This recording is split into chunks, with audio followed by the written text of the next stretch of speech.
It's good to see everybody. Happy New Year to you. It's been a while, but I just want to start by just saying a couple of thank yous. Man, it's been a crazy last couple months, different than I've ever seen in college football.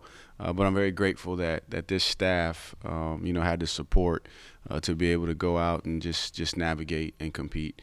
And obviously we're aware that we got a couple of major gifts that I think really changed the landscape for us. And so to the individuals and the folks that are a part of that, man, just want to say thank you on behalf of my staff and also the team. Because I think the ones that feel the biggest impact are the young men in this program. But to have an opportunity to be able to go out and show that we're serious, at the University of Virginia in terms of football being successful and being provided an opportunity to be able to do that, very grateful and appreciative.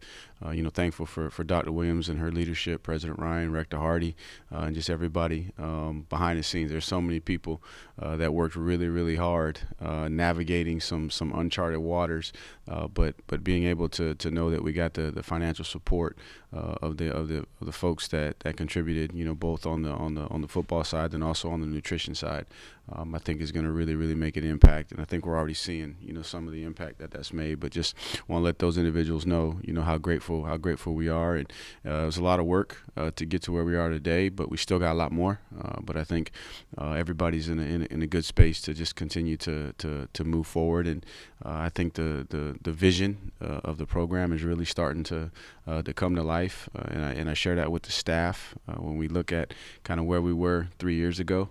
And where we are today, I think is just confirmation of the hard work, but then also the belief in the vision of what's ahead. So I just wanted to make sure I did take a second before we start talking about specifics about recruiting, and but just let those individuals know that we're a part of the success to get to where we are. Just really grateful for their contribution. Made a huge impact and shows everyone that we're serious, but more importantly gives us the opportunity to get into some conversations, that we may not have been able to get into before. You have a couple of years experience now navigating the portal. Obviously you had financial Yep. resources this year that you did not in the past, but in other ways, did your approach to player acquisition change this year from previous years? Great question. As I said, the month of December was different than any other December that I've ever been a part of, and to be honest with you, really couldn't anticipate what it was really going to be like until we got into it. But I think the approach was let's first make sure it's a fit. Right, we know where we're trying to go. We know what the culture of the team is. I think the first thing was to make sure retention. That the guys that we had in our program that we needed to retain, we focused there first, and then go out and bring in the acquisition and try to balance it out the best we can in terms of high school acquisition and then also portal acquisition. But it was different. Even you said 2 years experience, like this December was even different than the December before and the other windows. But I think we still wanted to go attract the best talent in the country, but we also want to make sure that we got the right fit from a team dynamic. When do you like to get involved in the recruiting conversation with specific targets? Do you like to come in at the end and close? Is it early that you like to be part of it? When do you feel like you need to be involved with a player? With each one is different. Every recruiting opportunity is different, so it depends. Sometimes I'm on the front end, and I may be the one that initiates, contact with a young man. There could be a relationship that's already established to where I'm the first point of contact, and then sometimes I'm brought in the middle. Sometimes I'm the closer. So I don't necessarily have a preference. I try to be respectful too of what the process is or where we are. So let's say, there may be an assistant coach he's deep in the trenches with this young man. I don't want to come in and blow it up. Right, and there's going to be things that I got to be briefed on so that I understand kind of the dynamics of the relationship and the situation. But for me, I don't necessarily have a preference, and every one of them is different, to be honest. You bring in 4 offensive line Yeah. transfers, all with experience. You also bring a number of guys back. The fall is a while away, but how confident are you in that group that you can have quality starters and depth there as well? Yeah, we got 15 practices to really know what it's going to look like. But on paper, man, you feel a lot better about the situation than years past. You know, and I've been saying that we need to get to 10, 12 guys from a depth standpoint at that position because of the wear and tear over the course of the season. So I'm excited about the experience. There is a lot of experience just from total snaps and games started. Got a couple of guys that we brought in at that position that even have some all-conference recognition to go along with the guys that are returning. So I'm excited for that group to have a chance for them, one, to say, okay, we feel confident, you know, from a depth standpoint, so we can go out and compete and mesh. And what I will say too is just as we're talking about this, our players that are on this roster that were here prior to the acquisition of the transfers, man, they need a huge thank you as well because, man, they went to work. They're the best recruiters, right? Obviously, you know, the head coach may come in and be the closer and get credit for it, but at the end of the day, your roster that you have here are your best recruiters. And at that position in particular, man, those guys embraced, you know, the opportunity to bring in, even though they know they're competing, to bring in some guys to help make them better, and then also, you know, provide an opportunity for us to have a healthy offensive line room from a depth standpoint. With how the transporter is now, sometimes it's not about relationships because of how quick it is. But in the quarterback position, it seems like you guys prioritize previous relationships between Chandler Morris and Daniel Kalen. Was that something you guys really wanted to focus in, is finding a quarterback that you had that previous relationship, either with Taylor Lamb and Danny and yours with Chandler? I don't know if we were saying that that's going to be the philosophy. What we knew is that we needed, initially going into it, you know, prior to the start of December, we thought we were going to take one, right? But then it turned into 2, and then we had to respond and react. I think it helped that we had relationships. I don't think that was the strategy in particular.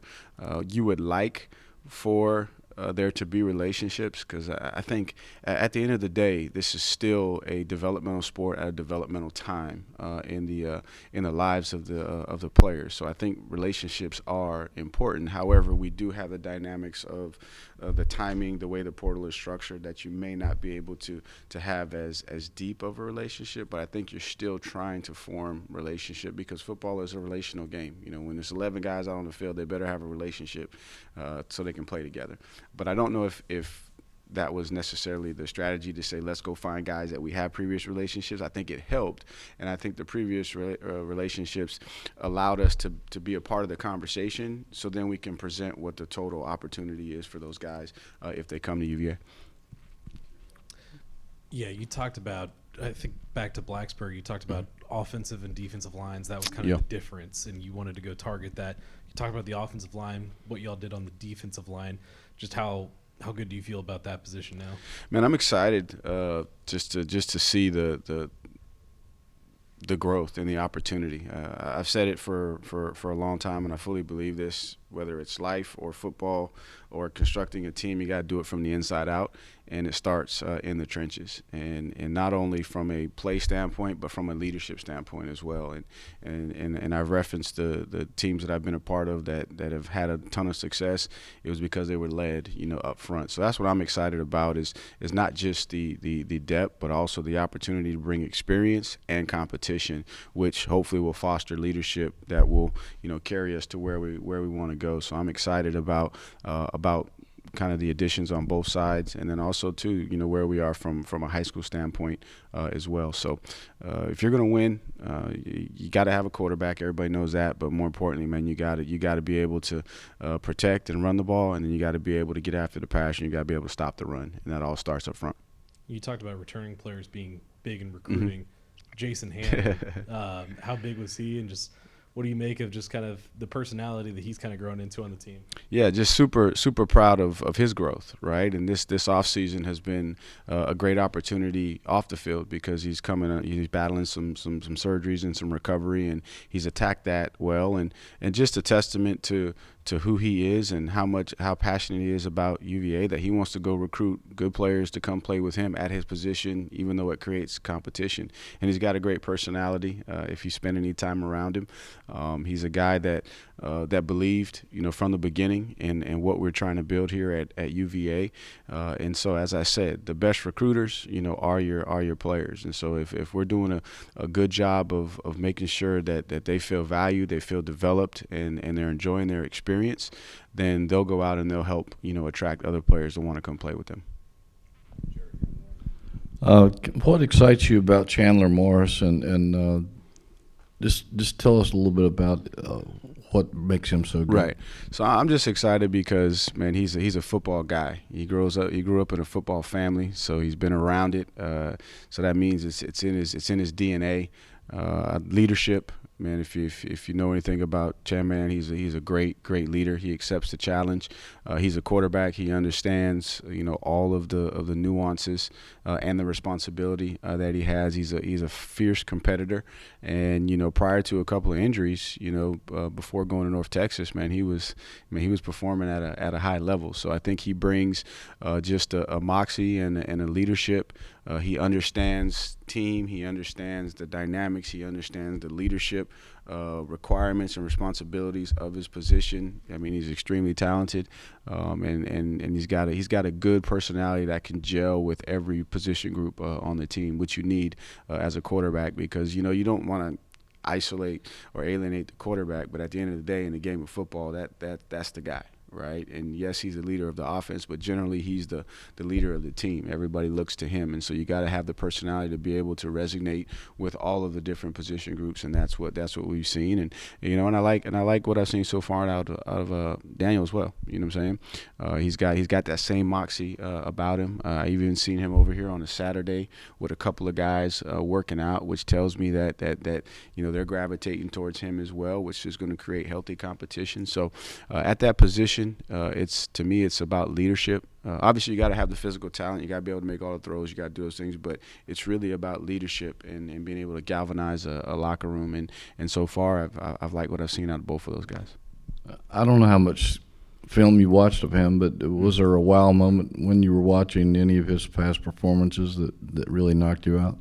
I don't know if you're talking about Chairman, right? Yeah. And so obviously my relationship goes back, and so I watched him as a little guy in camp, running around with the older kids, making plays, and so I don't know if there's just one wow moment, but because kind of I knew who he was and what to expect out of him, and hopefully we'll get to see some of those wow moments coming up in Scott Stadium in the future. You talked about the financial support. Just what was your reaction when that first anonymous donation came in? Oh, just we're very grateful and appreciative. And again, I think that I've stated this and made it known that I chose the University of Virginia because I believe that we could do something special, right? And now, did I at that time anticipate that the landscape would be the way that it is? No, but I believed, in what UVA is, right, and what the potential is. And so just to see somebody also see that potential and belief in this program and this staff, to say, what, I want to make a contribution that's significant to give these guys, an opportunity to truly bring the full vision to life. So I was just very, very grateful, very, very appreciative, and then also, understood the responsibility associated with, somebody, putting kind of anteing up. Then we got to do our part and match it. With the spring portal now coming up on the other side, when you look at what you were able to bring, 19 transfers, do you feel like there's any position that you still need to attack in the spring? Yeah, so the secondary is still a position that we know we're going to have to address with a couple of spots there, and then we'll see, we'll evaluate and see where we are after spring practice to see if there's anywhere. But right now, the most pressing, just from a sheer numbers standpoint, is in in the secondary, and we do have a plan to address that. And then we'll evaluate everywhere else possibility of a running back, because we are under a number at the running back position. Never can have enough good wideouts. Tight end we'll see. Like it's not a must-have, but there's a possibility there. But we'll be evaluating the entire roster. But the biggest need right now is going to be in the secondary. Are you still working at the 85 scholarship limit, or has that changed? Right. So we're waiting on, and this is y'all are experiencing what I'm experiencing, right? Y'all trying to figure out what to believe, who to believe, what's accurate. So what I do know is that there is a settlement out there that's we're hoping that's gonna get signed in April at some point, and that'll give us the direction. And so you got 85, you hear 85, you hear 105, so you don't know exactly what that number is.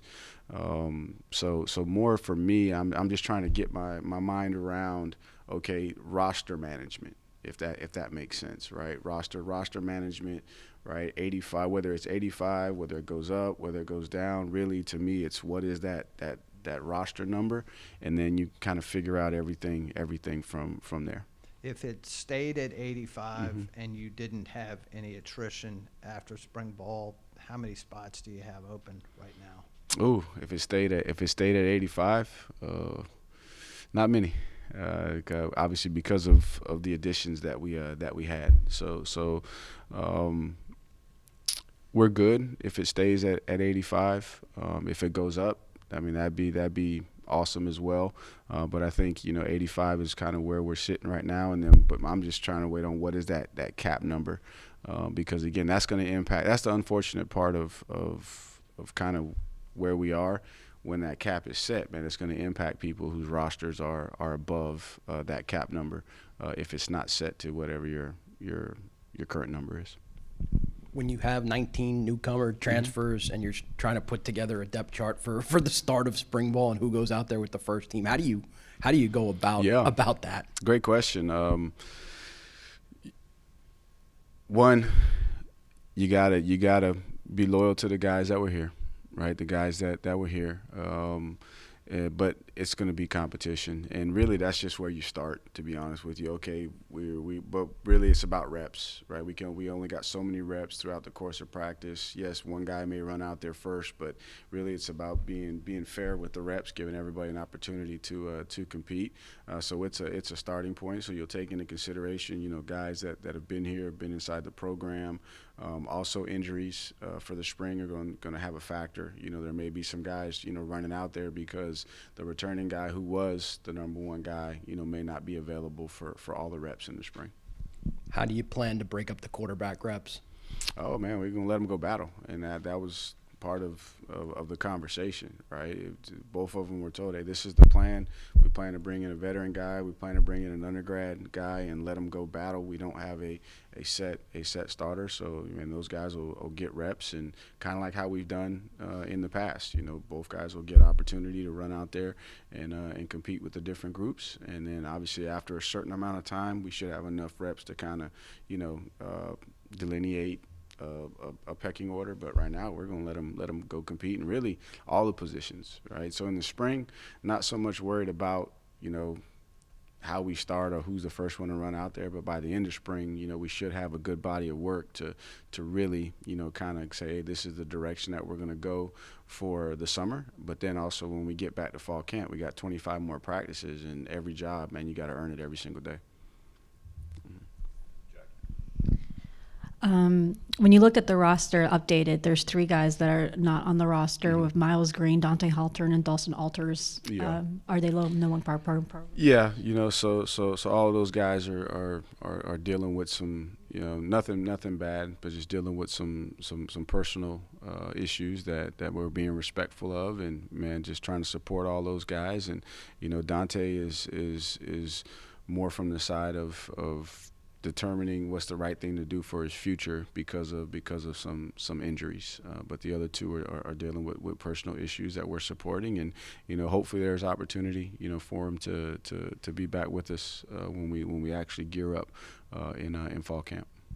And this was, I know the portal's very different and it was a different experience, but this is the first time you were able to go through the portal process with the Virginia bill that was signed earlier the year about the NIL collective and have that negotiation power there with the collective. How different was that, and what's kind of like the process looks like with the addition of having them right here in the same building as you sometimes? Yeah, I think it just, even prior to that, there was a really, really good working relationship between us and Cavs Futures. But now it allows us to really kind of work together better, right? So that I'm not sitting over here kind of, tiptoeing on my words because I don't want to cross the line.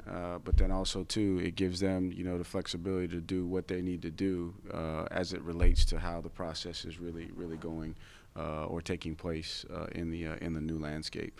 So it's just good it's kind of like how they changed the rules for coaches with contact in the spring, man. You feel like you can do your job, right, so to speak. You still have guidelines, you still have parameters, but you just feel like you can do your job relative to what the actual current landscape is really like. What popped when watching Jamal Edrin and just what he was able to do? I mean, obviously, it was a Purdue team that struggled a lot last year, but what did y'all see in him that kind of made him a good fit? You watch Jamal and the bigger body. I mean, he's a big guy.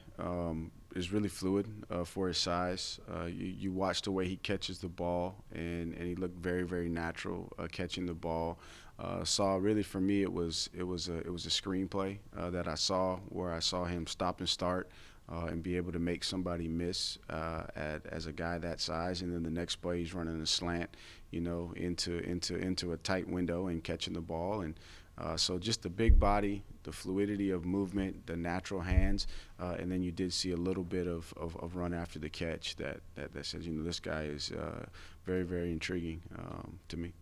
He said that the opportunity to be developed and kind of seeing the track record here is kind of what sold him. Yeah. Where do you see his development taking him? Yeah, and it's part of recruiting, right? So then when the first conversation, so this was one where I was actually in pretty early on this one, right? So we identified him, and then, man, I'm on FaceTime, and I said, man, I've seen a lot of great receivers, and I said, you want to guess which one you remind me of in my background?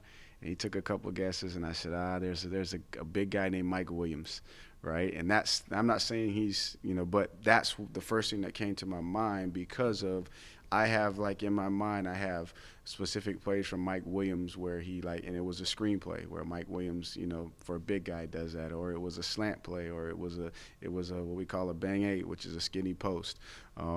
So I kind of led with that, just letting them know he reminded me of one that I've seen in my past, and then obviously him and Coach Mims developed a relationship pretty quickly, and then obviously we had opportunity with the departure, at that position with a ton of production. So I'm excited about him. I'm excited about pretty much all these guys because I think they fit what we're doing from a schematic standpoint, and then they also fit from a character standpoint.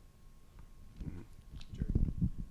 Just going back to Morris again, just because he has so much experience, but the offense he ran at North Texas, is anything similar to what you guys run?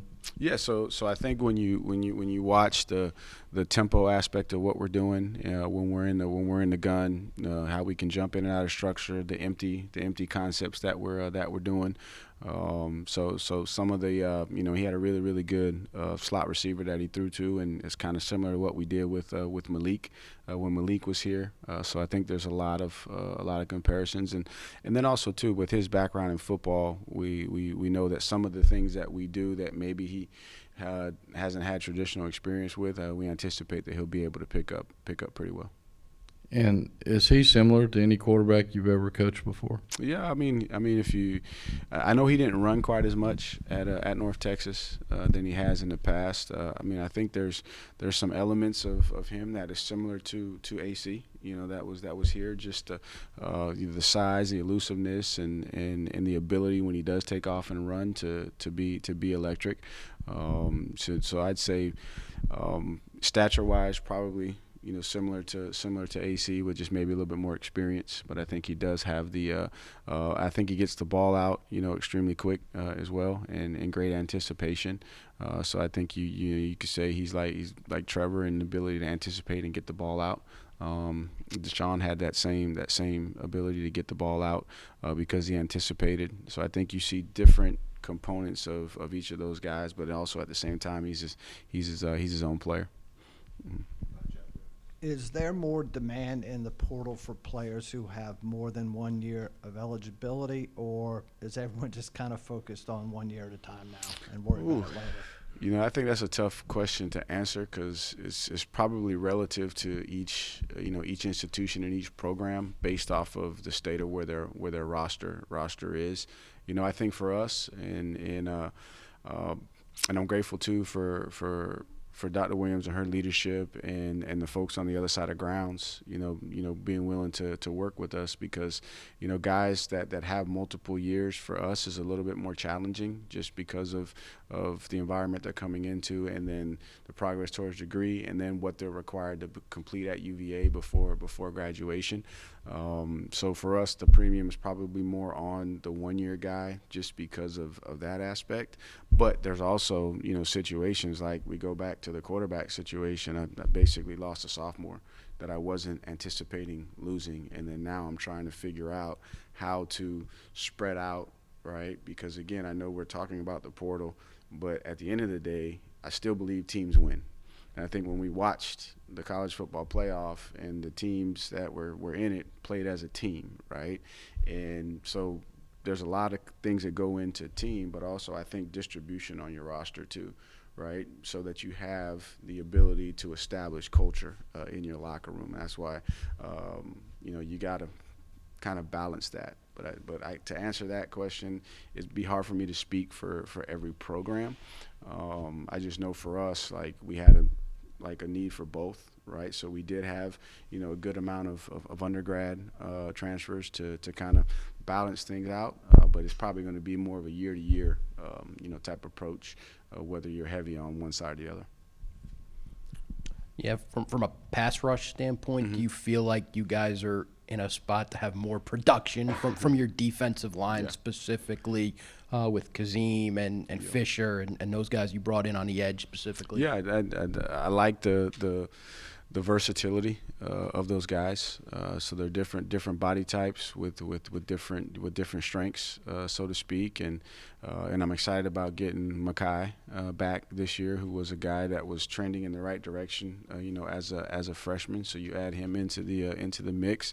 I think there's a little bit of versatility with some of the inside guys, right, that can play both on the edge. TT is going to be a year older. That gives us some flexibility to add, some versatility to the edge when we need him to.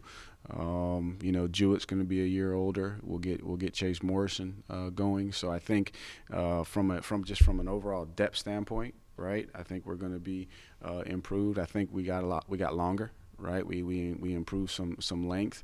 I think we picked up, we picked up like more of a true potential, just pass rush specialist kind of guy. So I think we just got more, flexibility, versatility, and depth, which creates competition, which hopefully leads to more production. And I think also too the additions on the inside gives us some depth because when you can push the pocket from the inside. Is very helpful as well. And then, if Ja's not having to play, every snap, right, I think then now you're starting to get into, just production improves because you got depth, right? And so the when you have depth, that means guys are a little bit fresher, later in the game. You're also changing up different body types and ability levels on the offensive line, so they're constantly having to make adjustments, throughout the course of the game. So I think there's a lot of factors, that go into it that I think we were able to address, which hopefully will manifest the production of getting to the quarterback, primarily from the edge, but then also from the interior, which takes also a little bit of stress off of the second level guys having to be the ones that get to the quarterback. Will you start Hunter Osborne at the edge or on the interior? Have you guys made that decision yet? So right now, we going into it, we're anticipating in the interior. as a big body on the interior. But again, he has that flexibility as well to be able to move around, which also too I think helps you, especially in some of your third down situations when now you can get your best all of your pass rushers, whether it comes from the edge or from the interior, and you can create some varying looks to create some one-on-one matchups with some of your five-man fronts. What was your experience recruiting a pair of guys in the national championship game, especially given how late it was this year? Yeah, it's definitely different, right? It's definitely different. Obviously, one made his intentions known early, which gave us an opportunity to reach out, and I think the balancing, how to be respectful of where the young man was at, because at the end of the day, you don't want to take away from his experience, especially when, he was voted, by the seniors to be able to stay, right? You want to respect that, but at the same time too, man, you're trying to press to let them know just what of a priority is for you. So that was unique, right? And so that was done over Zoom around his schedule, being sensitive of his practice times, being sensitive of the bowl game that he was in, preparing for the national championship, and then obviously the second was more after the championship game. That one came about. But it was definitely unique. But also too, man, for me as a program to have 3 guys coming in that have played in a national championship game. You got Chandler that was a part of that experience. And then you got obviously Jaden, and you got Mitchell. So that's also too a big thing for me. They're bringing culture as well. Right, they're coming from winning cultures to continue to add to the one that we're building here. I think it was earlier this year, the FBS coaches voted to shrink the transfer window to 10 days in January. Your thoughts on that? And what, you said it was different, portal window in December. It feels like every year something different. Yeah. What would you like to have changed if you could have choose? Oh, wow. Good question. So just to address the first part of that question, obviously I was there at the meetings in Charlotte when the coaches voted, and trying to get everybody on the same page is challenging, but I was proud of the progress that we made. It was the first time in my experience as a head coach that there were that many guys present, and the dialogue was very, very healthy, and it seemed like the dialogue was more unified around us getting on the same page to try and protect the game, but then also protect the student athlete. And so I don't know what the answer is, to be honest with you, because there's a lot of things, if it were up to me, that need to be changed, right? And I'm probably going to get backlash from my colleagues, but I think it starts with us as coaches. I think there's some things that we gotta do better, right, from our own accountability standpoint, and staying put, and being committed to institutions, being committed to staffs, being committed to student athletes, right? I think that's where you start, because that's probably what's driven a lot of where we are, right? Is giving some leverage back because maybe we didn't handle it the right way or the best way. So that's probably where I'd start. Just man, put some more structure around like the coaching aspect of it, right? So that you can truly build programs, and then maybe there won't be as much of a need for the young people to move around, and then maybe you can kind of like set the example, and now it teaches them how to do it the right way. In terms of I don't know what the answer is, right? Do I agree with what we came up with? Yes, it makes sense to me, right? And the big push was just to try and get the actual portal window out of the playing season, right? Because that makes it tough for everybody. But then is it there, or is it after the spring? But I do agree. I'm in lockstep with the other coaches that that window that we did propose, does make the most sense in terms of that movement. Do I think that the players need the ability to be able to move? Absolutely, right? I'd like to see some more, not constraints, but some more parameters put around it, and keep it focused on the scholastic experience, about the educational piece, about the personal development piece, and really to me, what makes football special is all of the life, skills and experience that you learn through the game. And let's get back to that, right? To where we're using the game to help develop, young people and help develop the leaders of the future, through the game of football. I mean, football is a unifying sport, man. It brings people from all different backgrounds together for one common goal, man. So it's really a healthy thing that can help, unify and foster leadership. And I like to see it get back to that and not so much focused on, just the business piece of it. Do I want the players to be able to be compensated? Absolutely. Right. Like they're why we're here. Right. But at the same time, too, man, I want young people to be developed and led and grown in a healthy way so that their future, right, is secured. And then they could go out and continue to make positive impact. Not saying that we can't do that now, but, man, I just would love to see, right, the game get back to being about what it's supposed to be about, and that's about, a kid's game that transforms lives, right, which ultimately transforms communities and brings about change and not something that's just purely for entertainment, right? I think this was the last kind of level that you had the opportunity to keep some purity of the game in it before it became strictly about the entertainment piece, and I want to see it get back to that, because, man, there's a lot of good that comes out of football, right? Especially in the lives of young people. And I don't want people's education and their personal development and growth to be sacrificed, in the short term for, the entertainment piece of it. And I think we can do it all. I think we're smart enough to be able to do it all. And hopefully, that's what happens is we finally come around and say, you know what, man, let's not get away from the intent, because it's college football. All right, we still got that word college on it.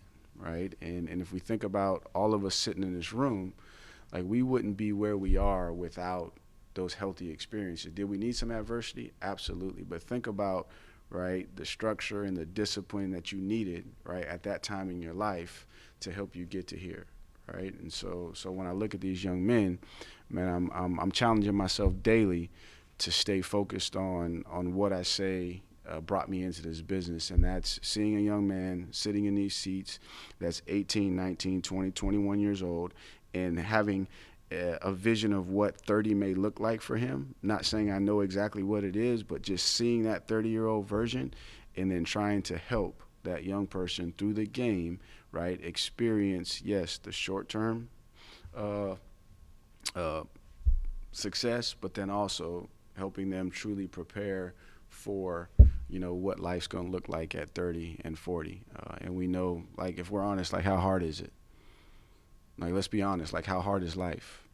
It doesn't matter, like how much money you have or what your job title is. Life is hard for everybody, right? And think about what you're leaning on. You're leaning on experiences that you had in those pivotal developmental years. And so I know I kind of went off on a tangent, but what I want, man, is I want to be able to do it right, keep the main thing, help young men, secure their future through their education, use football as a training ground for leadership, right? Provide the entertainment value on Saturdays, but not putting the cart before the horse.